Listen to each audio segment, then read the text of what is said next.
Appellant relentless effort at the time COVID-19 lockdown 2021. Appellant traveled to the United States Capitol, Washington, D.C. District of Columbia. 14-day quarantine policy restrained appellant's soulful enshrined effort in reaching to the United States Congress and Senate Judiciary Committee. Months planned SSI savings in hand. Appellant self-accommodated at the hotel. Appellant were racially targeted, assaulted, and robbed on the lawless street of Washington, D.C. Horror of 2021. 245 years of color supremacy, accused governance and regime recused cancel idea, broken system. Once again, American color supremacy polarized hatred and lawless America's targeted hate reminder of enslaved retribution, brutally assaulted appellant inside the federal building. A team of dark uniformed special police identified masked commando, private security guard under contract, assaulted, thrown appellant on the floor, chokehold, tortured, handcuffed, chain enslaved. Left appellant, a 64-year-old human being, a father-grandfather, chained to a metal-framed guardrail separating entrance and exit lane inside the lobby until U.S. Postal Police, as appellant demanded, arrived at the scene.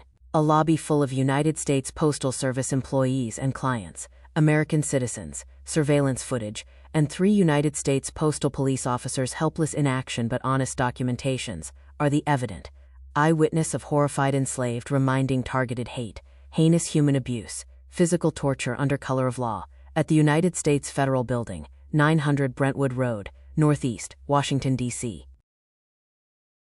After being robbed and assaulted, appellant had no private space at that moment. Appellant took few overnight refuge at the Tech World Plaza, Washington, D.C., across Apple Carnegie Library, to prepare banners for peaceful public awareness, exposing heinous public judicial corruption. There were many, soul of kindness, Army National Guards around me throughout the night who witnessed appellant relentless soulful enshrined effort for justice, and I was very fortunate having their company around me throughout the night and felt very safe.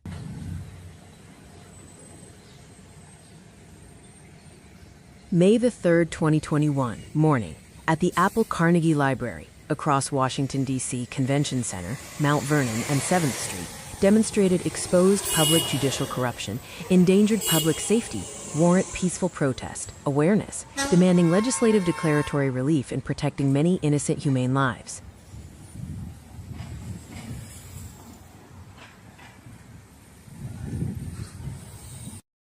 May the 3rd, 2021, morning, at the Apple Carnegie Library, across Washington, D.C. Convention Center, Mount Vernon and 7th Street, demonstrated exposed public judicial corruption, endangered public safety, warrant peaceful protest, awareness, demanding legislative declaratory relief in protecting many innocent humane lives.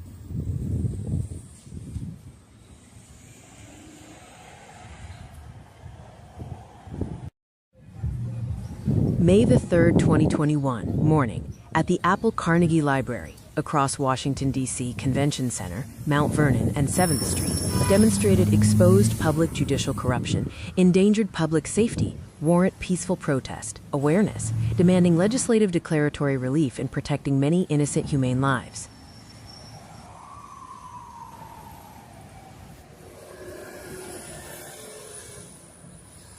May the 3rd, 2021, morning, at the Apple Carnegie Library, across Washington, D.C. Convention Center, Mount Vernon and 7th Street, demonstrated exposed public judicial corruption, endangered public safety, warrant peaceful protest, awareness, demanding legislative declaratory relief in protecting many innocent humane lives.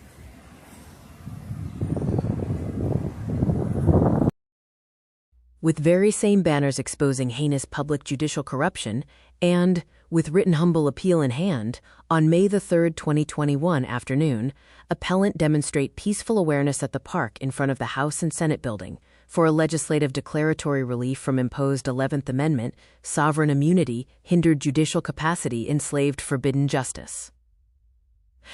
Appellant humble appeal and exposed public judicial corruption, endangered public safety, warrant peaceful protest, awareness, at the United States Capitol, in front of House and Senate building, across NBC Washington, D.C., resulting brutal barbaric physical assault, retribution at the hand of Capitol Secret Service agents, D.C. Police. Barricaded, cordoned appellant from public scene with dozens of cruisers, vans, on a wide triangle intersection. Forced, grounded, bitten, traumatized, handcuffed, held appellant in chokehold. Deposed at the MedStar Washington Hospital Center, D.C. Horrified retaliation, brutal barbaric traumatic mental abuse, physical assault, chained hands and feet in hospital bed, forced induced drugs, and blood specimen profiled red flag, psychiatric evaluation under the Washington, D.C. Public Safety Law. The very same 117th U.S. Congress Mental Health Adjudicate Reformed, Safer Communities Act, enslaved, silenced, contained forbidden justice.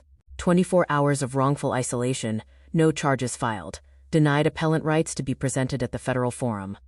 Eyewitness accounts from NBC Washington, D.C., newscasters who observed the incident from their reporting tent facing the U.S. Capitol, as well as evidence from the National Guard post on Capitol ground, Capitol surveillance footage, D.C. police body cam footage, National Security Intelligence, and MedStar Washington Hospital Center database documentation corroborate claims involving discrimination, profiling, physical assault, obstruction of justice, oppression, and cover-up endangered public judicial corruption.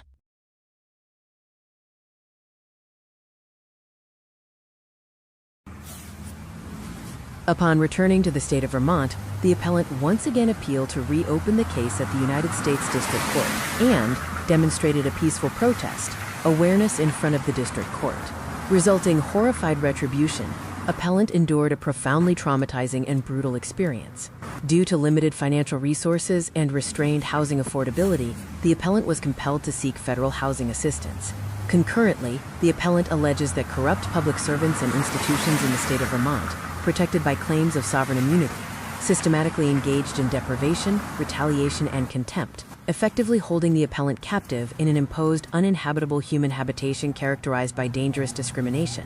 As generational victims of ignored, unheard, and neglected heinous human abuse and survivors of genocide, the appellant points to the systemic labeling of vulnerable American citizens, such as those affected by so-called crime, violence, alcohol, drug, opioid addictions, and homelessness as a human commodity, encompassing food, health, housing, and educational well-being. This alleged commodification is attributed to a RICO, racketeer-influenced corrupt organization, composed of the state of Vermont government, judicial, and NGO, nonprofit.org franchisee collaborative. This collaborative screening, finding, processing, serving, and nurturing these so-called vulnerable populations with chronic illness, specifically focusing on mental health, the very same mental health framework imposed upon and marginalizing vulnerable populations through the 117th U.S. Congressional Reformed and Mental Health Adjudicate Safer Communities Act. These institutions are alleged to be part of a billions of dollars federally funded human trafficking operation, a clandestine human prison or forbidden internment camp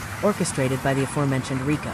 This operation is described as a triple match: city, state, federal, bottomless donation basket holders, psycho-pair soup bowl, treatment, education, employment, housing rehabilitation support program, operating in contract at the expense of human cost.